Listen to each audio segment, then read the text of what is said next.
Is he breathing? A couple of hours. Is he, Carrie? Is he? I don't know if he's breathing. There are two women trying to do his body heat, and they're hysterical. Okay, can you just try to ask him? I know it's tough, but we already have the fire department going. They just gotta know. Okay. Is he breathing, you guys? It doesn't seem to be breathing. Okay, do they know how to do CPR? Do they want to attempt CPR? Yes, can you guys do CPR? No, I guess he's gone. And your explanation is that you and Nicole and Chloe, the German Shepherd, all slept through the entirety of that commotion on your front lawn. Yes. McCabe, when you got to the scene, we can take that down. When you got to the scene at 6:03 in the morning, you immediately recognized, did you not, that this was an emergency situation? High-intensity emergency situation, correct? I knew it was an emergency situation, yes. As a matter of fact, a man's life was in grave danger. You knew that. Yes, I did. And this is someone that was a friend of yours, correct? Yes, he was a dear friend. Not just a friend, but a police officer who was laying, as far as you knew, dying in the snow. Is that right? Yes. You knew that you needed to get immediate medical attention, emergency medical attention to him as quickly as you possibly could. Is that right? Yes. You knew that minutes counted, right? Yes. You knew that seconds counted, correct? Correct. This man was grasping, as far as you knew, grasping and clinging to life at that moment. Is that right? Yes.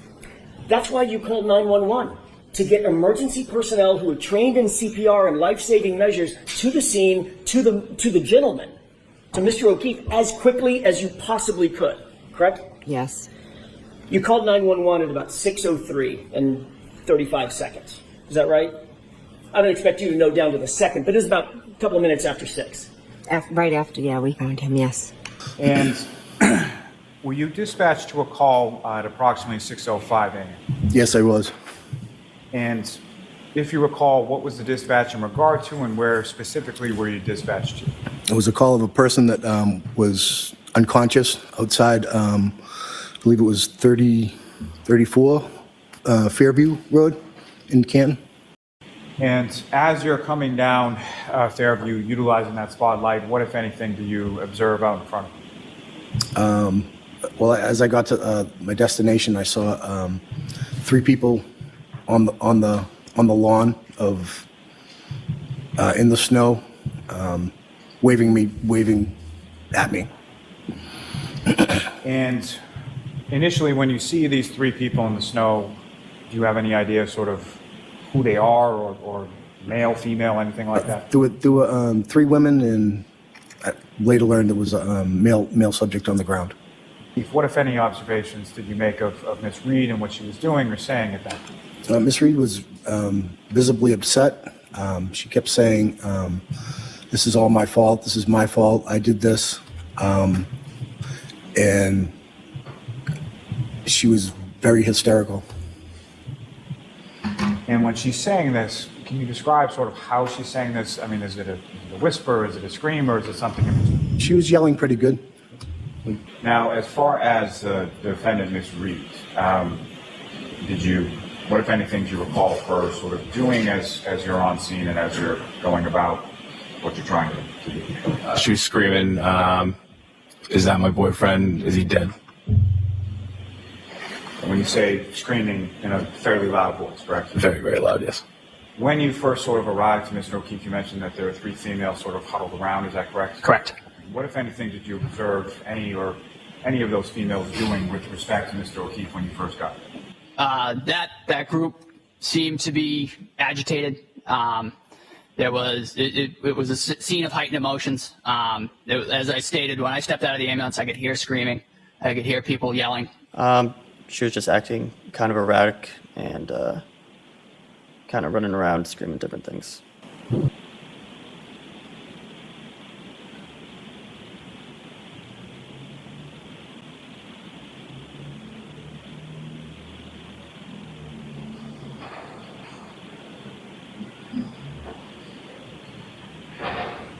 You were parked on Fairview, adjacent to the Albert residence, and you were facing towards Cedar Crest, correct? Correct. When you parked, you left your motor running, correct? Yes. And when you got out of your cruiser, one prominent sound that you heard was Karen Reed screaming at the top of her lungs, correct? Yes. Now, Sergeant Good, you've testified that you got there at about 6:16 a.m. and relying on Exhibit 16 that I placed before you, correct? Okay, yes. You stayed on scene for over an hour and 40 minutes. Would you agree with that? Yes. You left maybe around 7:50 a.m. or so? Correct. And during the beginning part of the 1 hour and 40 minutes that you were on scene, with all the vehicles that we've just seen at around 6:16 a.m. and for the first 10, 15 minutes with all those lights flashing, you never saw Brian Albert come out of his house, correct? Correct. Where were you at 6:03 on the morning of January 29, 2022? I was sleeping in my room. 6 feet from that window.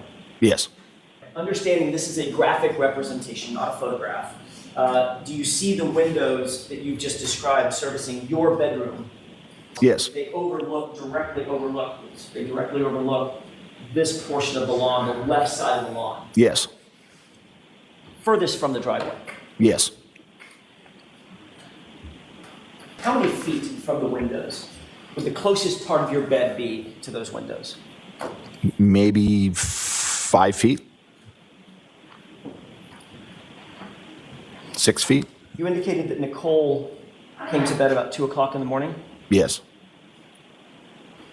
Where was the dog? The dog was in my room. And she was sleeping on a mat in your room. Yes. And that mat is also about 6 feet from the windows. Yes. Was Nicole in bed with you? Yes. Had you taken any medication the night before? No. Were you on any sedatives? No. Sleeping pills? No. Were you wearing a sleep apnea machine? No. Were you wearing an eye mask? No. Were you wearing earplugs? No. You shortly thereafter became aware that 6 emergency vehicles, including a fire engine, police cruisers, and unmarked police vehicles, a civilian SUV, were all parked in front of your house. Are you aware that all of those vehicles had their engines running? No. Are you aware that all the emergency vehicles at least had their lights on, flashing lights? No. You're aware that there were 3 women on your lawn at one point? Just only after the fact. And at least one of those women was screaming to the top of her lungs at 6:03? No.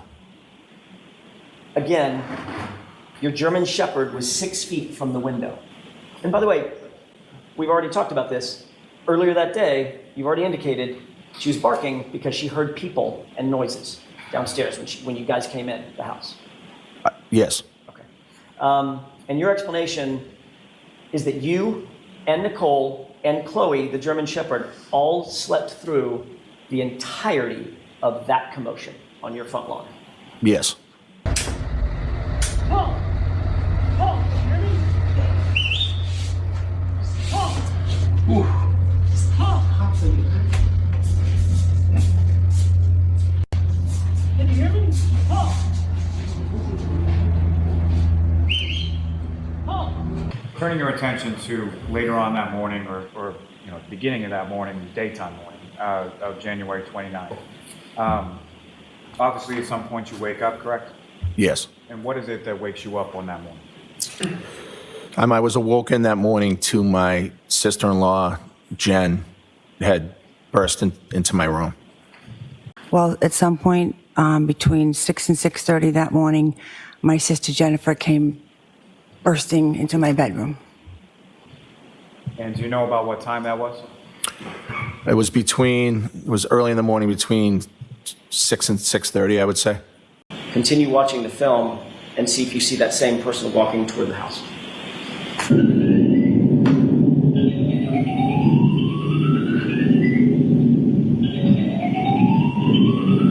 Stop. Did you see that? No, I didn't see. Oh, yes, I saw the shadow, yes. Right, shadow of a person Yes. walking toward the front of the house. That was Jennifer McCabe going into the house.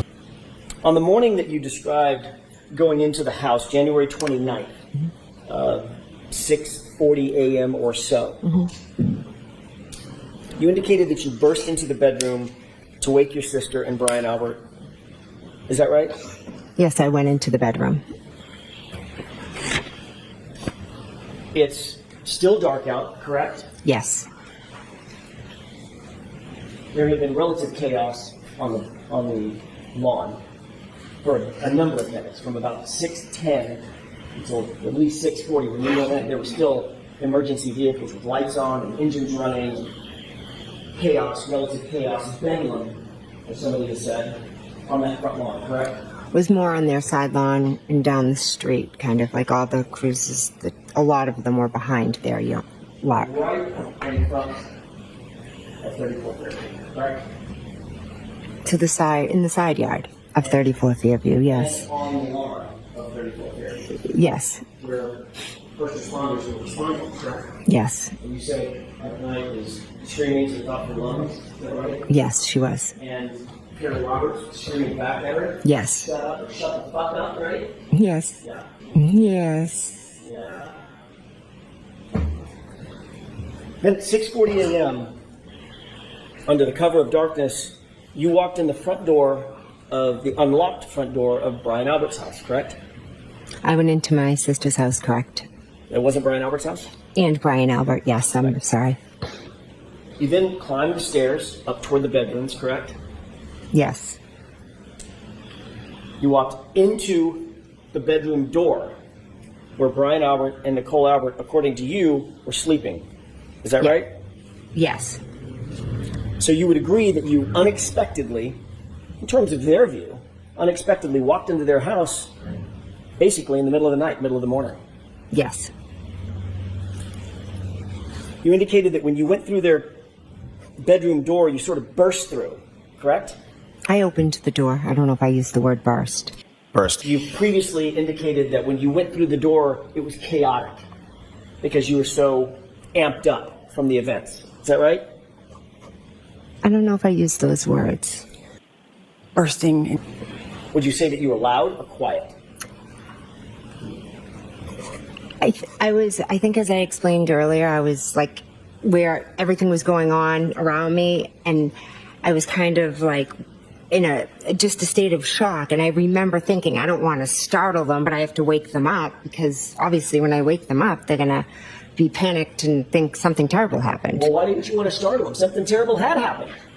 I didn't want to give them a heart attack when I woke them up. But you didn't walk up and just nudge them and say, hey, Nicole, honey, can you wake up or something? You didn't do that. No, I was like, Brian, Nicole, wake up, wake up. Exactly. But you weren't saying it in that voice either. You were saying, Brian, Nicole, get up. I'm not sure if it was that loud, but I definitely was. You are definitely like trying to wake them up. Yes. What was the dog's reaction? I don't recall seeing the dog. The dog was in my room. So, according to you, to the dog at least, when you get in the mind of a dog, a relative stranger walks in the front door, climbs a set of stairs, the house is completely dark, walks into a bedroom door and starts barking. The person starts barking, get up, wake up, Brian, Nicole. And you don't remember seeing or hearing a dog at all. I have no memory of the dog, no. The reason you don't remember the dog being there is because the dog wasn't there, was it? I don't remember the dog. Right. So when you walked out of the room, when you walked in the house, didn't see the dog? No. When you walked up the stairs, no dog? No. Walked down the hallway, no dog? No. Walked into Brian and Nicole's bedroom door, no dog? I don't remember seeing the dog. I realize that. Mm-hmm. Dog or no dog? No dog. No dog came up to you and barked at you, correct? No. You didn't see or hear a dog whining or howling, did you? No. You didn't hear or see a dog scratching at the door? No. There's no sign of a dog at all in Brian and Nicole Albert's house at 6:41 a.m. when you walked into that house, correct? Or 6:40? I don't remember seeing the dog. What was that dog's name? Chloe. What kind of dog was Chloe? German Shepherd. Was it do you know if it was a purebred German Shepherd or a mix of Malinois and German Shepherd, or do you know? I have no idea. Big dog. Yeah, good sized dog, yes. 70-pounder. I don't know its weight. Wasn't a little munchkin dog, though. It was a full-size German it's Shepherd. A full size, yeah. And prior to that, not the content of the conversation, but as far as the length of the conversation, about how long was that length of the conversation that occurred in your bedroom between yourself, Ms. McCabe, and your wife? Probably a minute. Continue watching the film and see if you see that same person walking toward the house.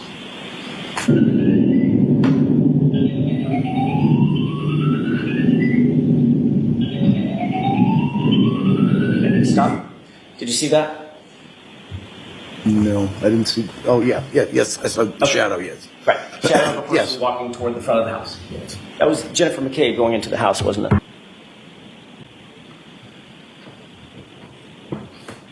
How's it?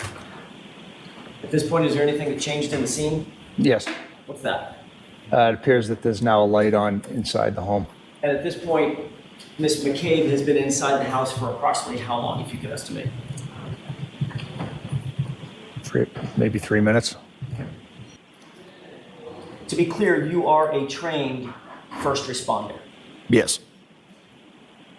Yet during that entire event, after you were awakened, all that chaos on your front lawn, you never came out of your house to assist or investigate in any matter whatsoever, did you, Mr. Albert?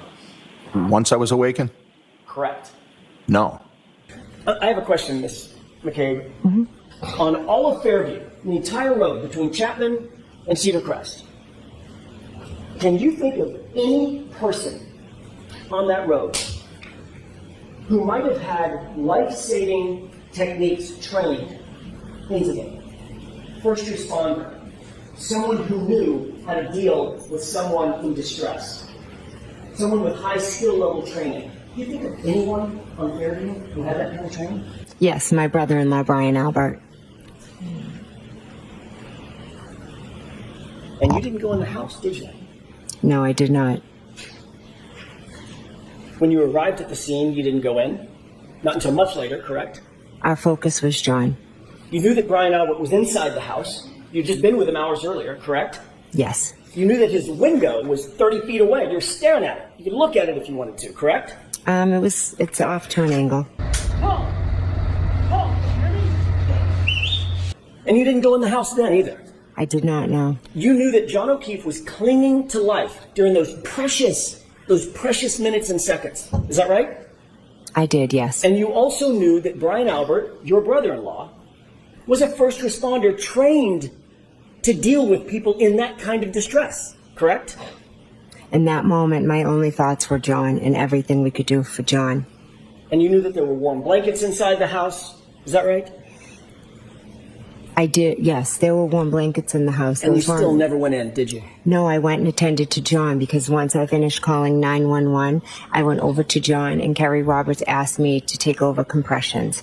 You never thought about going in the house, but you did pull out your cell phone and make 2 phone calls, didn't you? After I called 911, I tried calling my sister, yes. While John was out in the cold, clinging to life, you weren't doing chest compressions at 6:07 and 6:08, were you? I was walking over when I was calling. You were calling your sister on the phone, weren't you? I was calling them to see if they would come out, but I was going right over to work on him. And you could have walked 25 feet to the front door, walked in the house, and screamed for Brian Albert to come out and help you in those precious seconds and minutes, couldn't you? That would have taken me away from helping John, getting Kerry blankets, giving him compressions. And making those 2 very important phone calls at 6:07 and 6:08 that you say were not answered. Correct? They were not important phone calls. I tried to call my sister, and then I focused on John. They were not important phone calls, but they were important enough for you to make while John is clinging to life right there in front of you, right? As I was walking over, I called to see if she would answer. And she didn't answer. Let's talk about that. You called your sister at 6:07 and 42 seconds, correct? I don't have my phone record in front of me. Does that sound about right? Approximately. And you made a second phone call at 6:08 and 17 seconds. Does that sound about right? I did call her twice, yes. And both of those calls show in your extraction that they were answered phone calls, correct? I don't have my extraction in front of me. Well, you've been asked this question a bunch of times, right? You were asked this question at the other proceeding, is that right? Yes. And you're showing phone records? Well, if you have them, I could see them here. You were shown phone records then? Yes. Okay. And at that time, you were shown evidence that the 607 call lasted 7 seconds? My sister never answered the phone. Okay. I know you want to answer your own questions. Yeah. I'd like it if you'd answer my question. Were you shown records that showed the call lasted 7 seconds? I cannot recall the exact record I was shown, but I was shown a phone record. Okay. And you were shown that the same phone record showed that the 608 call lasted 8 seconds, right? Again, I don't have it in front of me. Does that sound about right? About right. So the two calls at 607 and 608, at least the records indicate about 15 seconds worth of open line time, talk time. 7 seconds, 8 seconds, right? She never answered the phone regardless. You also made another phone call at 6:23, did you not? To Brian Albert? Brian Albert as well, right? I believe so. That was around 6:23. It was a few minutes after you had called Nicole twice, right? Correct. And that call was not answered. None of them were answered. But the record showed that that call was not answered, as opposed to Nicole's two calls, right? Right. Okay. The calls to Nicole were deleted from your phone before you turned that phone into law enforcement, weren't they? Not by me. By somebody else? I never deleted any calls. I'm just going by your memory. You've seen these records a bunch of times. You've been questioned about these records a bunch of times, right? Yes. Okay. So we know that you called at 6:07, 6:08, or thereabouts, and about 6:23. 2 to Nicole, 1 to Brian, correct? Correct. And you'll agree with me that notwithstanding those phone calls, by the way, did you leave voicemails? No. When did you hang up? Before it went to voicemail, or was it into voicemail before you hung up? I cannot tell you when I hung up because it was a hysterical scene. I was in a state of shock. Everyone was running around. You, in fact, did not leave voicemails for any of those 3 calls, did you? Again, I don't have my phone record in front of me. And that's because Nicole didn't get any voicemails, because the calls were answered, right? The calls were not answered. So you have a situation where a man is laying dead or dying in the front yard of your sister's house. You see nothing in terms of life inside the house. Lights aren't coming on. They're not getting up. They're certainly not coming outside, right? They were sound asleep They weren't coming outside, were they? because they were asleep. You didn't know if they were asleep. All you knew was there was a severely injured man on the front lawn of their house, and your sister didn't answer the phone, not once, but twice, correct? Correct, she didn't answer the phone. Did you think your sister might have been in peril? Did you think to go inside the house and check that they're okay? I had no reason to think that they weren't okay. You had no reason to believe they weren't okay. A man was dead or dying on their lawn, and your sister's not answering the phone. And nobody is coming out to the chaos of a Karen Reed screaming on the front lawn. You didn't think there was some reason to believe they could have been in peril? The reason you didn't go inside the house is because you knew better. You knew better. You knew she wasn't in peril. You knew that Brian Albert wasn't in peril. You weren't worried at all about them, were you? I was not worried at all because something happened on the front lawn that had nothing to do with anything inside that house. You weren't worried about them at all because you knew what really happened. No, I guess he's gone.